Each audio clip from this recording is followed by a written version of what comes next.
Let's face it, the Cleveland Cavaliers have a few different needs to address this offseason.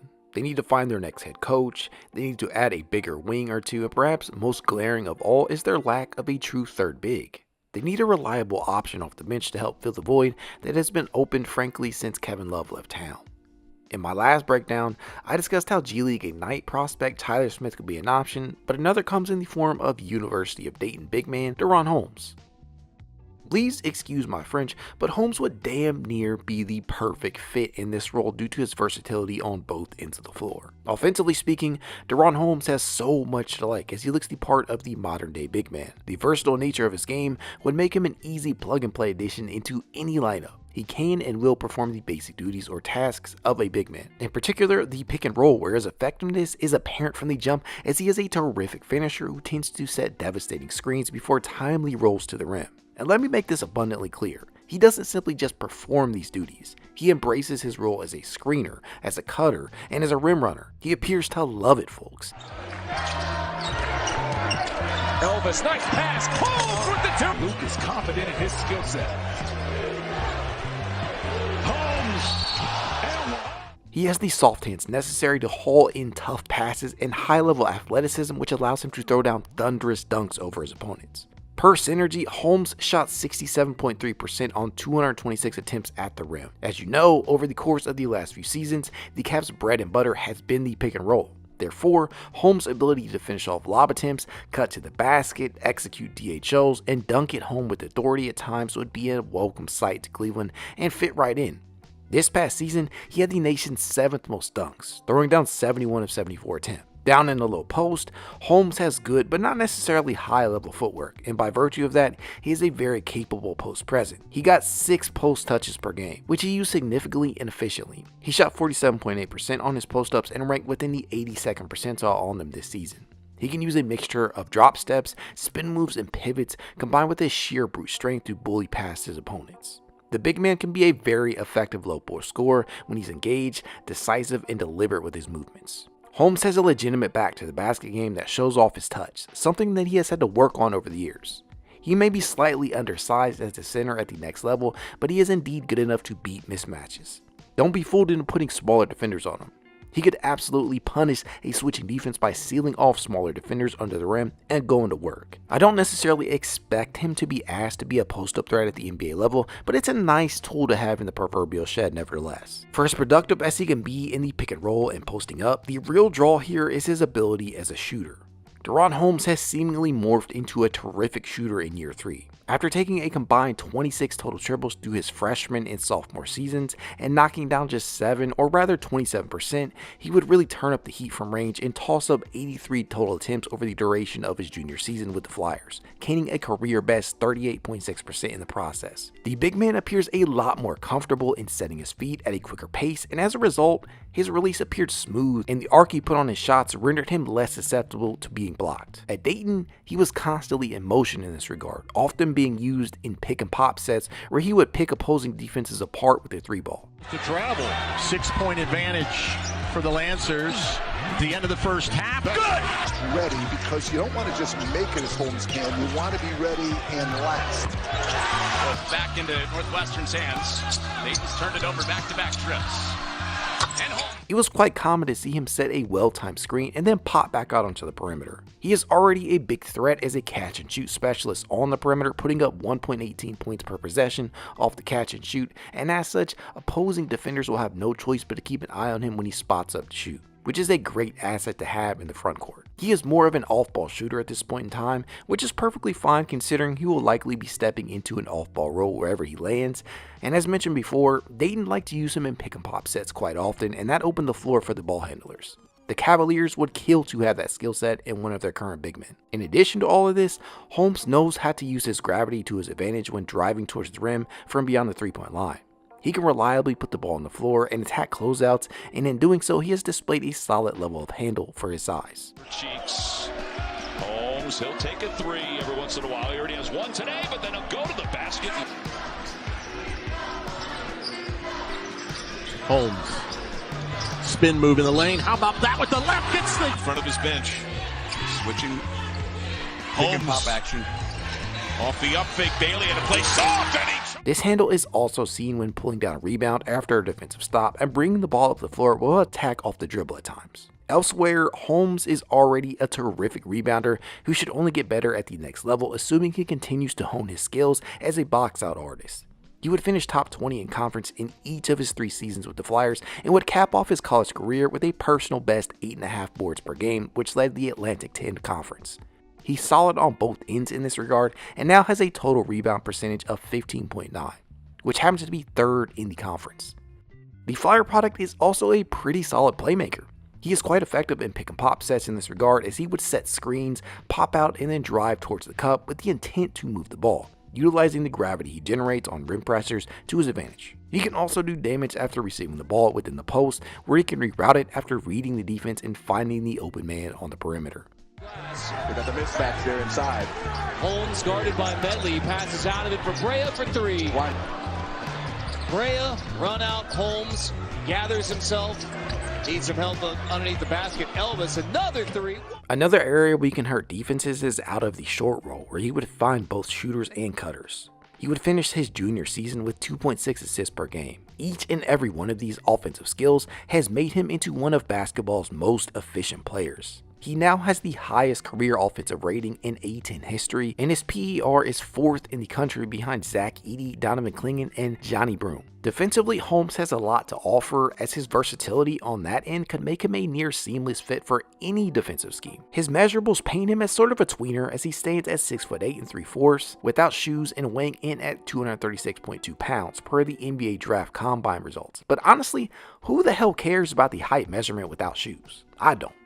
This man could very reasonably give a team minutes at either the 4 or 5. He's at home as a rim protector, using his 7'1" wingspan to its fullest extent by making life hard on drivers and shot takers. His 2.1 blocks per game ranked 4th in conference, and his 7.2 block percentage was 5th this season. Notice how disciplined he is, always seeming to utilize proper positioning. He knows how to use his hands and when to provide a timely contest when defending the pick and roll. His timing is typically great. He has a great range of motion, and he can move his hips well to counter spin moves or changes of pace or direction from a ball handler, and showcases good recovery when hedging. Dayton typically used him in shallow to deep drop coverages. To it here, he made his 3 free throws. They go down low to Henry. Trying to go around. Now don't get me wrong, shot blocking may very well be his best defensive skill, but that's not all he's capable of. What honestly impresses me the most about him on this end is his ability to step out on the perimeter and defend smaller, quicker players at times. This allows for effective switches where he can be a disruptive perimeter defender who slides his feet with his arms spread wide. Adams Woods, he's rejected by Holmes. It's spinning as Santos gets it back to him. Just pull up.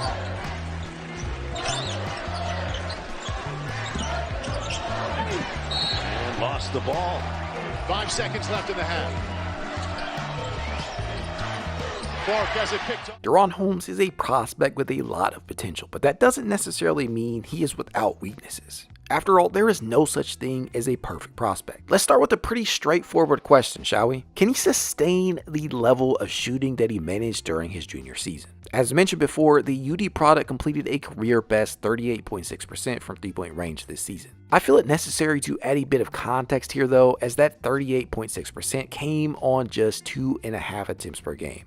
This was by far the highest per game amount of his college tenure, but it's not necessarily enough to quiet down the questions about the sustainability of his shot-making prowess, especially since it came after back-to-back seasons in which he rarely used the 3-ball, as he attempted a combined 26 triples, making just 7. I believe the shot is live, but he must prove beyond a shadow of a doubt that this is the real deal.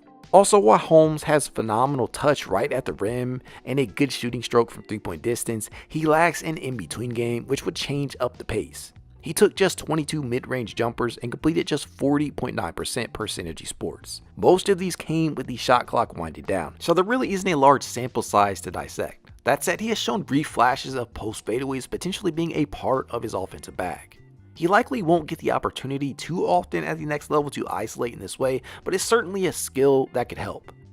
Outside of that, while he's capable of putting the ball on the floor and has decent handle for his size, he must emphasize cutting down on turnovers. He is guilty of telegraphing his passes a little too often, and sometimes he can find himself without any real plan, dribbling into trouble. The way in which he handles with his right hand could leave him susceptible to being stripped at the next level. His 74 total turnovers this season placed 5th in the conference. He'll need to be more judicious with the ball in his hands. One other major question mark is whether or not he will be able to adjust to playing against pro-level talent. It's fair to say that he suited up against limited top-level competition while playing for Dayton, as the A10 conference isn't exactly a well-known hotbed for talent. Will the switchability I discussed before be carried over to the NBA? Time will tell. Make no mistake, engagement can be a problem at times as he has failed to close out properly on more than a few occasions. Overall, Donovan Holmes makes a hell of a lot of sense for the Cleveland Cavaliers. He's effective in the pick and roll, appears to be a capable shooter, can reject shots, and looks the part of a switchable defender who could step right into the role of the third big. Basically, he would fit exactly what the Cavaliers need out of the 4 or 5 spot. He has stretch big written all over him. Now, it does bear mention that he has apparently canceled workouts after receiving a draft promise from a particular team though. He has largely kept his pre-draft workout secret, which makes it hard to determine who it came from, but it's an interesting twist on the situation. Last but certainly not least, for all of you who don't know, I am from Dayton, Ohio, so I have an inherent bias on my hands in regards to the Dayton Flyers and their NBA prospects. I want to see all of them experience success, and over the years, Dayton has seen a few former players make their way to the NBA or very close to it. In fact, there have been 25 total players over the course of Dayton's history that have made it to the NBA. Obi Toppin might be the most recognizable name, but there are many more, like Jim Paxson Jr. and Sr., Roger Brown, Jordan Cyber, Scoochie Smith, Charles Cook, Chris Johnson. Honestly, I could go on, but I can't wait to see where this young man lands. Go Cavs.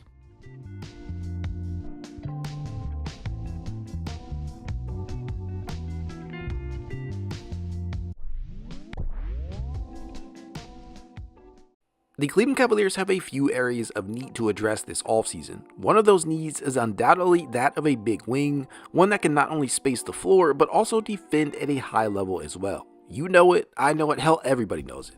And while they aren't in lottery territory per se, they are in solid position to snag a potential difference maker by being slated to select 20th overall. With that being the case, one of the prospects that I feel may be available in that spot is none other than Colorado forward Tristan da Silva.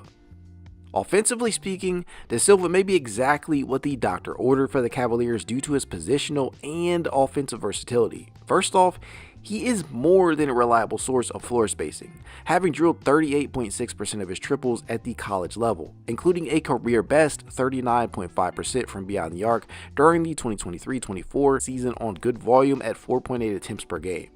In fact, his 64 triples ranked 13th in the Pac-12 this season. He can knock down shots off handoffs, As well, here's Lampkin handing off to Silva. on pull-ups, Example of that in the first matchup between you. 20 points, plus 20 points. and as a catch-and-shoot threat. Rebounds. Da Silva. One of the weapons in his growing arsenal is the pump fake, which he has become adept at deploying. Ditto for his use of the jab step. He doesn't need to dominate the ball to be effective as a shot maker either, as he excels as an off-ball shooter. The Colorado product completed nearly 40% of his catch-and-shoot attempts this past season, and for a team that operates with 2 very ball-dominant guards, such as the Cleveland Cavaliers, this would be a huge asset to be able to work with, as he is easily capable of lining up at either the 3 or 4 without stealing touches away from either Garland or Mitchell, whilst also being a reliable drive and kick option for one of the two. I can envision a world in which he is a viable spot-up threat, the likes of which defenses would have to account for, which hasn't always been the case, believe it or not, for Cavs forwards, which in turn would open up the painted area for the Cavs bigs or drivers. He is a willing shooter coming off of screens, something that we haven't seen from any of the Cavs forwards outside of save Max Strus. Da Silva, 3. Da Silva is a pretty solid finisher at the rim, as he boasts an array of moves to get the job done at the basket. He is also a solid cutter, getting open for easy buckets and taking contact in stride. This helped him finish the 2023-24 season ranked within the top 20 in conference for free throw attempts, with an average of 3 free throw attempts per game, where he was pretty darn efficient, knocking down free throws at the Pac-12's 5th highest percentage at 83.5%. He also converted on 61.4% of his looks around the rim over the course of the 2023-24 season, and his 16 dunks ranked 16th in the Pac-12. This is due to his uncanny coordination around the rim, which was without a doubt honed over his 4 collegiate seasons as a Buffalo. The former Buffalo is a killer while off ball, but also comes equipped with decent handle. In Cleveland, he wouldn't necessarily be asked to handle the rock a ton in most lineups, but his ability to do so would be a welcome addition in my opinion.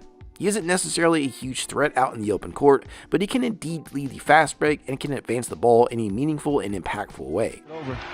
Da Silva down the lane. Da Silva up and in. One of the things that I find most intriguing about his game is his ability to operate as both the initiator and roll man in pick and roll and pick and pop sets at various moments. That's not necessarily something that any forward on the current roster does particularly well or often at the moment. And while he may lack the explosive athleticism necessary to be a lob finisher at the pro level, he is still a great finisher who should still be able to capitalize off of pinpoint passes from the likes of Garland and Mitchell. Da Silva isn't a known offensive hub as he ended the 2023-24 campaign averaging just 2.4 assists per game, but don't let the numbers fool you. His basketball IQ is visible as he routinely made the right reads as a passer and driver and consistently looked to put his guys in good position to score. He is capable of making various passes, and as a result, he can rack up assists. The forward had 10 games this season with at least 4 assists. Also, perhaps most importantly, at 6'9", he has the size that Cleveland desperately needs out on the wings. His presence would help provide balance to a Cleveland team that generally tends to err on the smaller side of things with its lineups, including one of the smallest backcourts in the NBA. On the other end of the court, Da Silva may not be a top-tier athlete, but he figures to have defensive versatility given his blend of size and balance. He may not profile as an ideal on-ball pest moving forward, but he is a tremendous off-ball defender who knows just how to use his length to his advantage, as he is able to rotate as needed and provide high-level help defense. This, in a sense, helps make up for a lack of top-tier athleticism. He was regularly seen hounding his opponents, jumping passing lanes, and contesting perimeter shots at the collegiate level. He managed only 19 total blocks this season, but his wingspan allowed him to reject shots from both inside and outside of the key. It didn't matter if his opponent was a forward or center, he was there with a timely stop either way. Keep your friendships. Into the post, Carlson, Dak the overplay. And in addition to that, Da Silva's 39 total steals also ranked 15th in conference. He is a threat to not only pick opponents apart in the passing lanes, but he will swipe it away at times as well. The big forward is a capable screen navigator and should be a great team defender at the NBA level. He's missed 23 consecutive threes. He's pivoting. Da Silva's deficiencies are pretty easy to notice, and a few of them are tied to one of his biggest overall weaknesses, that being the fact that he doesn't display high-level athleticism like many of his potential draft day peers. That could definitely be cause for concern at times at the NBA level. He isn't exactly a world beater on the glass despite his 6'9" size, but again, this is no doubt tied to his lack of athleticism. He would likely need to be paired with a solid rebounder at the 5 if deployed at the 4. And while he does have a certain level of handle and can initiate the pick and roll, his handle still needs some work. He is a little too turnover prone at times, and as such, he committed 202 total turnovers compared to 197 assists over the duration of his 4-year college career. He isn't the prettiest dribbler out there, and that might be something opposing defenses aim to target when he has the ball in his hands. He will also be entering the NBA as an older prospect after a lengthy college career. Da Silva will be age 23 when the draft takes place. Overall, I believe Da Silva could be a very good addition to a Cavs team that is looking for a player of his build and will most certainly be searching for a ready-made contributor off the bench or in spot starts in year 1. He has great shooting touch from both deep range and mid-range, which makes him a unique player in my eyes. He is a high-level team defender who seems to be a quintessential glue guy who can play either the 3 or 4 at the NBA level. I would be ecstatic to have him in Cleveland. Time will tell where he ends up. Go Cavs.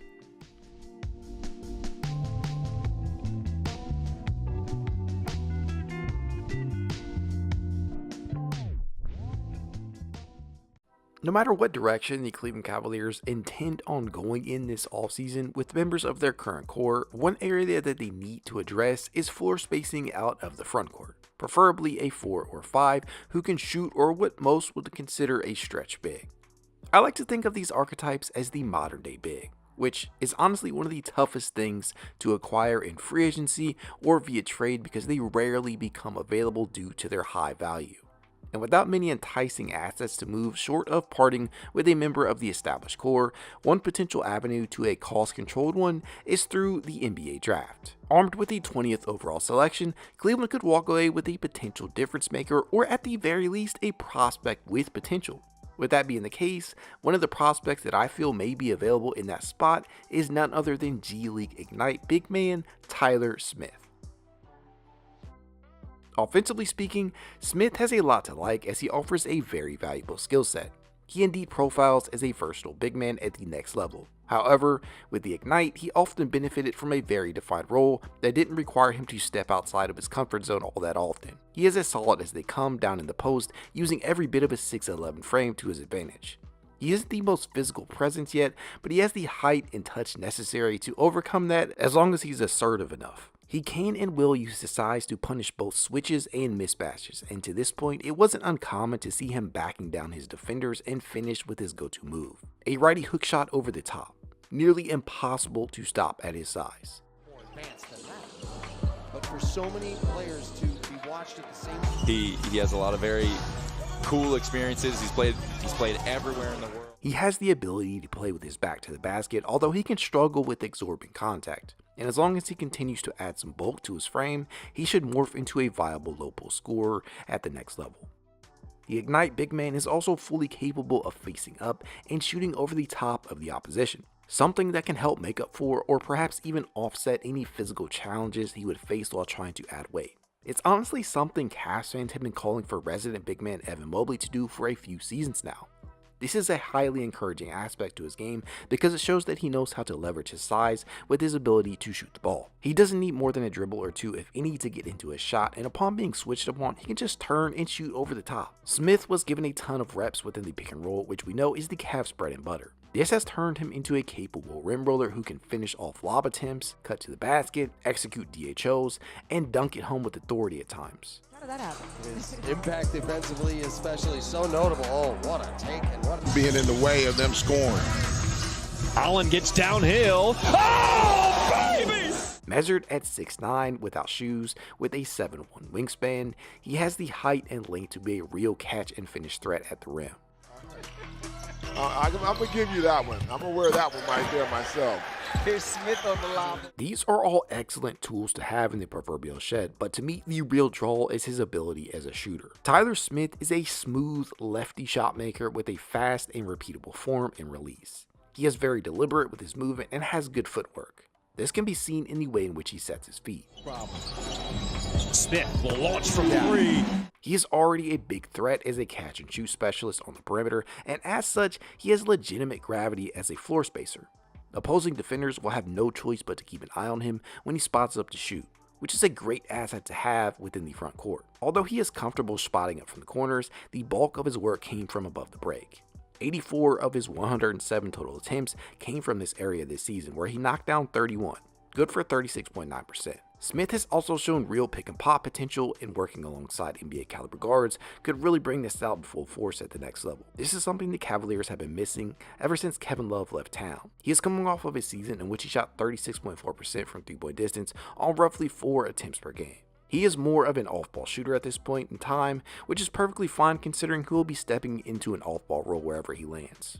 The Ignite like to stick him in the corners quite often, and that opened the floor for the ball handlers. The Cavs are dying to add a big man capable of that. Elsewhere, Smith is a decent rebounder who should only get better at the next level, assuming he puts his head down and gets to work. Due to his role, he wasn't always in position to grab loose boards. He would finish the season averaging 5.1 per game. In regards to playmaking, he does show flashes at times. He is capable of passing out of the short roll, similar to what will be seen from Jarrett Allen. He isn't called upon to make plays for others though, and may never truly be.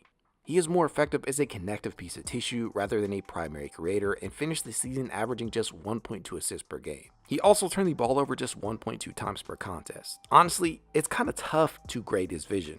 TBD. Defensively, Tyler Smith is admittedly a work in progress. He has the body to become a multi-positional defender, and due to his leaping ability and a long wingspan, which is recently measured at 7'1" during the NBA Draft Combine, he is a capable defender of the rim. Smith was able to finish the 2023-24 season averaging 1 block per game. He had 28 blocks in 27 games. He has the quickness to potentially provide defensive switchability on the perimeter too. But as I stated to begin with, he is still very much a work in progress. I attribute many of his issues to a general lack of discipline at times. He is a good athlete, that much is clear. He moves well, mostly in terms of straight lines. He's shown flashes, but not necessarily much substance or production just yet. The G League Ignite as a unit were pretty terrible defensively. They finished the 2023-24 season ranked 29th in defensive rating at 117.4. So it's truly hard to get a grasp on how good or bad certain players were from an individual standpoint. The biggest area of growth is likely his pick and roll defense. He appears stuck in the mud and slow to react far too often. He allows drives and passes to specific pockets too frequently as well. Learning how to take away both would do wonders for him. At the G League level, he was never truly required to make high-level reads due to the level of competition he played against. He improved over the course of the season, however, but is still very much a work in progress on that end. He can hold his own when becoming the target of switches due to his quick feet and size. It doesn't necessarily change direction at a high level, but he can make use of his body and make himself a very difficult body to get around. Every prospect has weaknesses, or rather areas of potential growth. Tyler Smith is no different in this regard. His biggest current limitation is his lack of self-creation. The big man can struggle with generating offense for himself. It's to the point that he's almost completely reliant upon others to set him up. He occupies an off-ball role for a reason. He lives off of kickouts and reads made from the ball handlers out on the perimeter and dump-offs and entry passes to get to him near the rim. His game revolves so much around his ability to space the floor that it's not unreasonable to assume that if his three ball isn't falling, then his effectiveness is severely limited. But I'm not quite sure I subscribe to that belief. His role with the Ignite, which is clearly defined, just didn't require him to create. He provides screens, he rolls to the rim, and he shoots threes. He can attack closeouts off the dribble, which ties back to the gravity he generates on the perimeter. If he can add a dribble pull-up to his game, or perhaps even the ability to draw his defender out to the perimeter only to hit them with a sidestepping dribble upon a closeout, could go a long way. Overall, Tyler Smith would be a worthwhile prospect in my opinion. His game is simple, effective, and in vogue. He plays above the rim, moves well on and off ball, shows potential as a defender, and would fit exactly what the Cavaliers need out of a 4-5 man. He has stretch big written all over him. Can't wait to find out where he lands. Go Cavs!